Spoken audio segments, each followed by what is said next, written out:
Hi to all, welcome to my channel study with Nancy. सभी को नमस्ते और सभी का स्वागत है हमारे चैनल के ऊपर।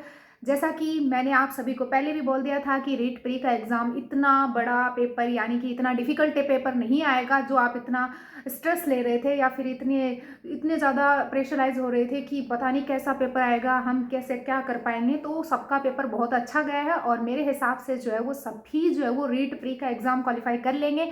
और फिर हम जो है वो रीट मेंस के बारे में भी डिस्कस करेंगे। ये सभी बातें मैं आपको रीट प्री के एग्ज़ाम से पहले जो है वो बता चुकी हूँ। अब हम जो है वो आज ये जो सेशन हम लेंगे वो किस टॉपिक के ऊपर रहने वाला है, तो वो हमारे जो आप सभी को पता है कि रीट 2025 की आपको जो है वो पेपर आपको दिया नहीं है। बिना पेपर के आप कैसे मिलाओगे कि हमारे क्वेश्चन कितने सही हैं और कितने हमने जो है वो मतलब किस हिसाब से हमने इतने क्वेश्चन सही किए हैं जिससे कि हमारा रीट प्री जो है वो क्लियर हो जाए। तो उसी आधार पे यानी कि हमारे द्वारा जो टेलीग्राम पे जो बच्चों को कहा गया था, तो उन्होंने अपनी स्मृति बेस्ड पर यानी कि जो उनको याद था उसी के आधार पे जो उन्होंने प्रश्न बताए हैं वही हम प्रश्न लेके आए हैं। और मुझे लगता है कि मैंने सारे प्रश्न को जो वो कवर कर लिया है। रीट लेवल फर्स्ट की आंसर की हम जो है वो आपके सामने आज आपको बताएंगे, वो भी 27 फरवरी 2025 वाली। ठीक है, तो हम बता रहे हैं आपको ईवीएस की आंसर की के बारे में बताएंगे, यानी कि ईवीएस के पूरे 30 प्रश्न के उत्तर जो है वो हम आपको बताएंगे और क्वेश्चन भी बताएंगे जैसा कि बच्चों ने बताया था उसी के अकॉर्डिंग।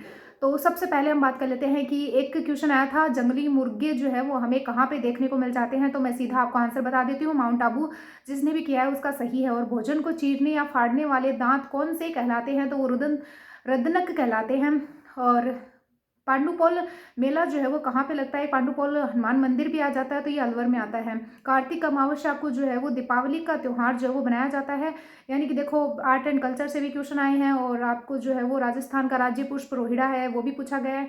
और अजयगढ़ दुर्ग जो है वो किस दुर्ग को कहा जाता है, तो कोमलगढ़ दुर्ग को कहा जाता है। इसी में कटारगढ़ दुर्ग है जिसको मेवाड़ क्या कहा जाता है। बहुत सारे फैक्ट आ जाते हैं जो कि आपको ये तो जो है वो बेसिक बेसिक सा पूछा है रीट प्री में, लेकिन रीट मेंस में इतना इजी नहीं आएगा, तो आपको रीट मेंस को हल्के में नहीं लेना है। और एक क्वेश्चन आया था कि विटामिन डी की वजह से कौन सा रोग हो जाता है, तो रिकेटस हो जाता है। और अशोक स्तंभ में सिंह कितने आते हैं, तो 4 आते हैं। आपकी माँ के भाई की माँ आपकी क्या लगेगी, ये रीजनिंग का क्वेश्चन आया था जो कि आपकी नानी लगेगी। और जूट कृषि जो है वो किस में की जाती है, तो वो ग्रीष्म ऋतु में जो है वो जूट कृषि करी जाती है। और नेक्स्ट हम बात कर लेते हैं, बिछेंद्री पाल से रिलेटेड क्वेश्चन आया था। इनसे रिलेटेड जो है वो हर बार हर एग्जाम में जो है वो ये क्वेश्चन आता है इनसे रिलेटेड। तो इस बार डेट पूछ लिया आपसे, तो 23 मई 1984 यानी कि 1984 जो है वो था इसमें डेट। नील आर्मस्ट्रॉन्ग के बाद में चंद्रमा पर सेकंड पर्सन कौन गए थे, तो वो एल्ड्रिन गए थे। सबसे बड़ा ग्रह पूछा गया था, बृहस्पति के बारे में पूछा गया था। इसके साथ में याक कहाँ पे पाए जाते हैं। मुझे लग रहा है कि इतने सिंपल सिंपल क्वेश्चन यानी कि बहुत ज़्यादा आप ओनली जनरल अपने दिमाग के आधार पे भी कर सकते थे, तो इतना ज़्यादा हार्ड डिफिकल्ट पेपर नहीं आया था। तो याक पाए जाते हैं लद्दाख में। नेक्स्ट हम बात कर लेते हैं कि एक क्वेश्चन आया था कि मानव निर्मित घटक कौन सा आ जाता है, तो उद्योग आ जाता है।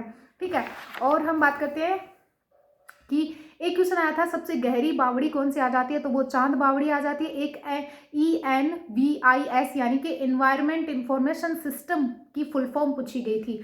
और एक बकरी की नस्ल पूछी गई थी जो कि जमुनापुरी आ जाती है।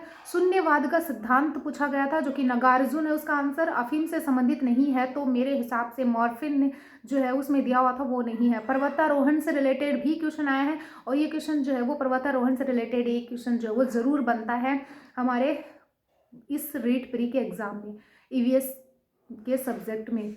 तो पर्वतारोहण के लिए हमें ऑक्सीजन किट जो है उसमें एक ऑप्शन था, वही जो है वो इसका सही आंसर होगा। और एक था कि अस्पताल के पास में न्यूनतम ध्वनि यानी कि अस्पताल में जो है वो हॉस्पिटल में न्यूनतम ध्वनि कितनी होती है सुनने के लिए, तो वो 65 dB के जो है वो समथिंग होती है। नेक्स्ट हम बात कर ले प्रौद्योगिकी परिस्थिति शब्द जो है वो किसने दिया है, प्रौद्योगिकी पारिस्थितिकी शब्द किसने दिया है, तो वो हैकेल ने दिया है। सिंचाई की पुरानी पद्धति नहीं है, तो वो ड्रिप तंत्र जो है वो पुरानी पद्धति नहीं है। एक जो है वो हर बार जो है वो रीट प्री के एग्जाम में जो सड़क के रोड के इंस्ट्रक्शन आ जाते हैं उनसे रिलेटेड भी क्वेश्चन आता है, तो इसी प्रकार का क्वेश्चन आया था संकरा रास्ता, जो कि ऐसे करके जो है वो कुछ डायग्राम में बना रखा था, तो वो आपको पता होगा उसका आंसर था संकरा रास्ता। नेक्स्ट हम बात कर लेते हैं कि मोटर वाहन अधिनियम यानी कि ये कुछ अधिनियम थे उनसे रिलेटेड क्वेश्चन था जिसमें कि गति सीमा से तेज चलाने पे जो है वो उसमें दिया हुआ था।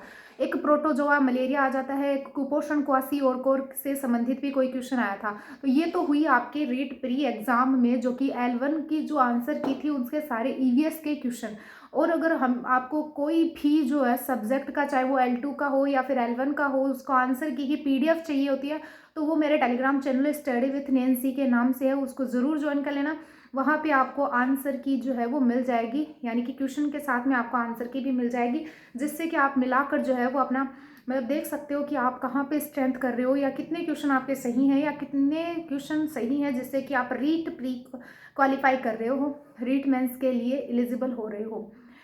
अगर वीडियो अच्छा लगा हो तो लाइक शेयर और सब्सक्राइब जरूर करें। Thank you and bye.